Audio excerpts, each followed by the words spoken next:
Hello दोस्तों, आप सभी का मेरे YouTube channel able institute of physics पर स्वागत है। आज हम डिस्कस करने वाले हैं भारतीय संविधान के फंडामेंटल्स राइट्स के बारे में। ठीक है, यानी जो लास्ट वीडियो था मेरा, उसमें मैंने आप लोगों को अनाउंसमेंट किया था कि मैं आपको फंडामेंटल राइट्स के पॉइंट टू पॉइंट एक एक आर्टिकल का आपको वीडियोस प्रोवाइड करवाने वाला हूँ। आज उसी क्रम में हम ये अगला वीडियो आपके लिए है।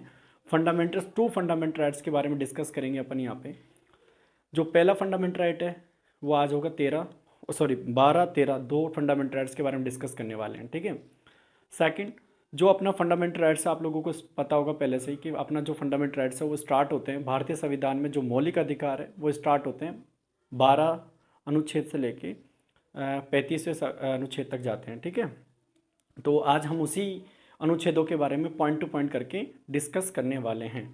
आप लोगों को ये भी पता होना जरूरी है कि भारतीय जो मूल संविधान था उसके साथ ही जो मौलिक अधिकार थे वो दिए गए थे। और मौलिक अधिकार कितने दिए गए थे आप सबको पता है कि 7 मौलिक अधिकार थे जो अपने जो ओरिजिनल कॉन्स्टिट्यूशन था, यानी कि मौलिक जो मूल संविधान थे उसमें 7 फंडामेंटल राइट्स थे, लेकिन 7वां फंडामेंटल राइट्स हटा दिया गया है, यानी कि राइट टू प्रॉपर्टी राइट वो हटा दिया गया। वो 44वें संविधान संशोधन के द्वारा उसको हटा दिया गया। ठीक है, आज तो अब इसका मतलब कितने अनुच्छेद बचे हैं या कितने फंडामेंटल राइट्स बचे हुए हैं? 6 फंडामेंटल राइट्स हैं। ठीक है, तो लास्ट वीडियो में आप लोगों को मैंने बताया था right to equality, right to freedom, right, ये सारे सब कुछ आपको लास्ट वीडियो में मिल चुका था। आज की इस वीडियो में हम जानने वाले हैं आर्टिकल 13 के बारे में और आर्टिकल 12 के बारे में। आइए देखें आर्टिकल 12 क्या कहता है हमें।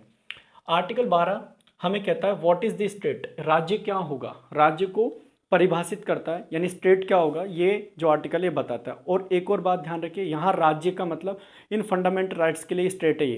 ये जो भी डेफिनेशन बताएगा इन फंडामेंटल राइट्स पे ही वैलिड है ये स्टेट की। ठीक है, तो व्हाट इज द स्टेट, तो पहला जो स्टेट होगा government and parliament of India, यानी कि जो भारत की संसद है यानी government of parliament of India वो भी स्टेट होगी। राइट, उसके बाद में आ जाएगा government and legislatures of states, यानी जो राज्य की सरकारें हैं और राज्य की जो विधायिका हैं, यानी कि state legislatures states of state, यानी जितने भी राज्यों के अपने जो 28 राज्य हैं उन 28 राज्यों की लेजिस्लेचर्स क्या होगी, स्टेट का रोल प्ले करेगी। नेक्स्ट आता है लोकल अथॉरिटीज़। लोकल अथॉरिटीज़ कौन सी हो जाती हैं? पंचायत व्यवस्था है, यानी पंचायत जो म्यूनसिपलिटीज़ हैं, जो विलेज पंचायत से, वो सारी किस में आ जाती है? लोकल अथॉरिटीज़ में आ जाती है। अब सबसे इंपॉर्टेंट थिंग है, अगला जो इंपॉर्टेंट थिंग है वो आपके लिए है कि लोकल अथॉरिटीज़ का मीनिंग क्या है। यहाँ पर अदर अथॉरिटीज़ कौन होगी? जैसे कि डेवलपमेंट जयपुर, जैसे जेडीए होता है, आप लोगों को पता होगा जेडीए, जयपुर डेवलपमेंट अथॉरिटी। जैसे कि जेवीएनएल, मतलब भारत जो राजस्थान का जो विद्युत विभाग है उसकी जो एजेंसी है वो अथॉरिटीज़ किस में स्टेट का प्ले करेगी? स्टेट का रोल प्ले करेगी। यानी कि जो आर्टिकल 12 है वो 4 गवर्नमेंट को डिफाइन करता है। कौन कौन सी वाली? Government and parliament of India इसको डिसाइड करता है, यानी कि पार्लियामेंट ऑफ इंडिया भी स्टेट का रोल प्ले करेगी।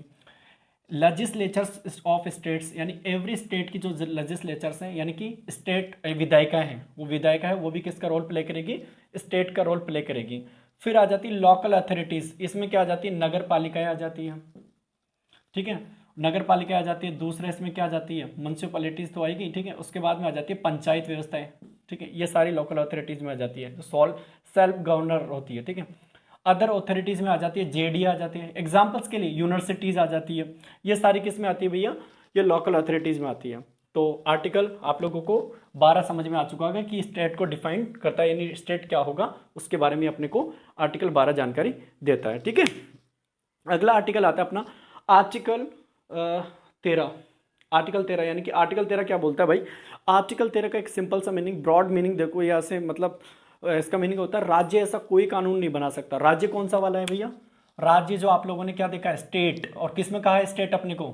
आर्टिकल 12 में स्टेट कहा है किसको? ये 4 जो है ये ऐसा कोई रूल्स नहीं बना सकते भाई। ये चारों स्टेट, जो चारों स्टेट है, ये चारों जो टाइप के लोग हैं, ये ऐसा कोई रूल नहीं बना सकते जो फंडामेंटल राइट्स का वॉल्यूशन करे या फंडामेंटल राइट्स का क्या करे? डिसरेस्पेक्ट करे। तो ऐसा कोई लॉ नहीं बना सकते। कौन कौन भैया? ये चारों स्टेट्स, ये इसका ब्रॉड मीनिंग है। ठीक है, लेकिन इसके जो 4 सेक्शंस है, इसके 4 सेक्शंस आप लोगों को दिख रहे होंगे। पहला प्री कॉन्स्टिट्यूशनल, इसका मीनिंग क्या है भैया? प्री कॉन्स्टिट्यूशनल का मीनिंग है कि जो भारतीय संविधान लागू होने से पहले, आपको पता होगा भारतीय संविधान कब लागू हुआ था?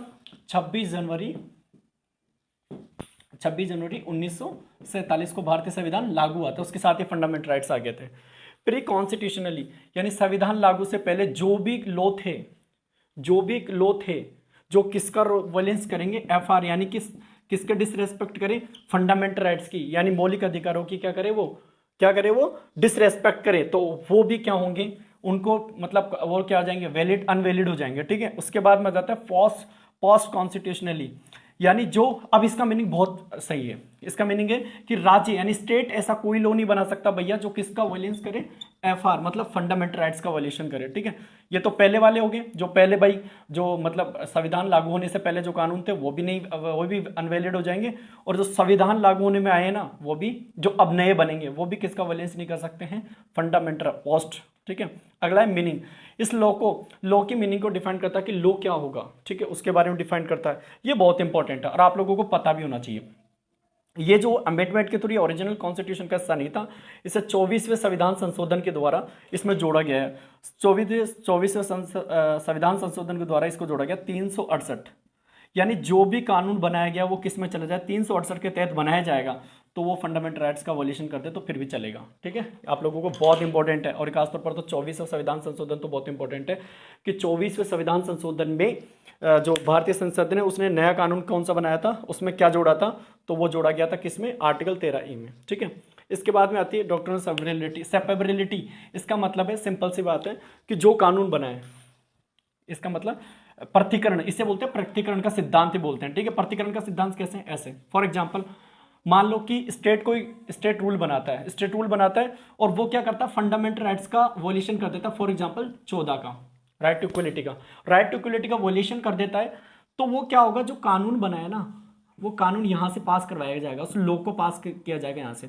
अब वो वाला हिस्सा हट जाएगा उस कानून का जो किसका वॉल्यूशन कर रहा था, फंडामेंटल राइट्स का क्या कर रहा था, डिसरेस्पेक्ट कर रहा था, किसके, आर्टिकल 14 की। इसकी क्या कर रहा था, वो डिसरेस्पेक्ट कर रहा था, तो वो वहां तक का हिस्सा हट जाएगा और जो नीचे आया ना वो वैलिड कानून बन जाएगा, यानी वैलिड होगा ये वाला। तो इसे क्या बोलते हैं, डॉक्ट्रिन ऑफ सेपरेबिलिटी या सेपरेबिलिटी, और ये ऐसे बोल देते हैं प्रथिकरण का सिद्धांत। ठीक है, अगला आ जाता है एक्लिप्स का मतलब होता है टू हाइट, यानी जो कानून बच गए थे, जैसे कि क्या हुआ था अभी फॉर एग्जांपल अपन ने देखा, इसमें क्या हुआ था, जो प्रथिकरण के सिद्धांत में अपन ने क्या देखा कि जो बच गए थे, यानी जो फंडामेंटल राइट्स के वॉल्यूशन कर रहे थे, वो जो बच गया था ना लॉ का हिस्सा, वो लॉ हिस्सा हटेगा नहीं, जो हटेगा नहीं वो क्या होगा, डीएक्टिवेटेड हो जाएगा भाई। क्या हो जाएगा भाई, डीएक्टिवेटेड हो जाएगा। और जैसे ही कोई संसद के द्वारा या स्टेट के द्वारा कोई भी परिवर्तन किया जाए, यानी कोई भी संविधान में संशोधन किया जाए, तो ये एक्टिवेटेड हो सकता है बाद में। इसे एक्लिप्स बोलते हैं। टू हाइट होता है इसका मीनिंग। ठीक है, टू हाइट हो गया। ठीक है भाई, ठीक है। तो आज के इस वीडियो में आप लोगों ने क्या सीखा कि भारतीय जो संविधान के 2 आर्टिकल्स के बारे में अपन जाने, कौन से वाले, आर्टिकल 12 के बारे में और आर्टिकल 13 के बारे में। आर्टिकल 12 में क्या कहता है, आर्टिकल कह रहा था कि व्हाट इज द स्टेट क्या होगा, तो स्टेट पार्लियामेंट ऑफ इंडिया हो जाएगी, लेजिस्लेचर ऑफ एवरी स्टेट हो जाएगी, ऑथोरिटीज एनी लोकल अथॉरिटी जिसमें म्युनिसिपैलिटीज और ग्राम पंचायत आ जाएगी। ठीक है, दूसरा कौन सा आ जाएगा, जेडी, अदर ऑथोरिटीज में जेडी वगैरह वगैरह आ जाएंगे। ठीक है, इसके बाद में आ जाता है आर्टिकल 12 में अपन प्री कॉन्स्टिट्यूशनल का मीनिंग समझ चुके होंगे आप। प्री कॉन्स्टिट्यूशन का मतलब है भारतीय संविधान लागू होने से पहले जो कानून थे, जो किसकी डिसरेस्पेक्ट कर रहे हैं, मौलिक अधिकारों के डिसरेस्पेक्ट करते हैं या उन्हें हनन करते हैं, तो वो हट जाएंगे। ठीक है, पोस्ट कॉन्स्टिट्यूशनली यानी राज्य ऐसा कोई कानून नहीं बना सकता, कौन सा राज्य, ये वाला राज्य ऐसा कोई कानून नहीं बना सकता जो किसका वॉल्यूशन करे, फंडामेंटल राइट्स का वॉल्यूशन करे।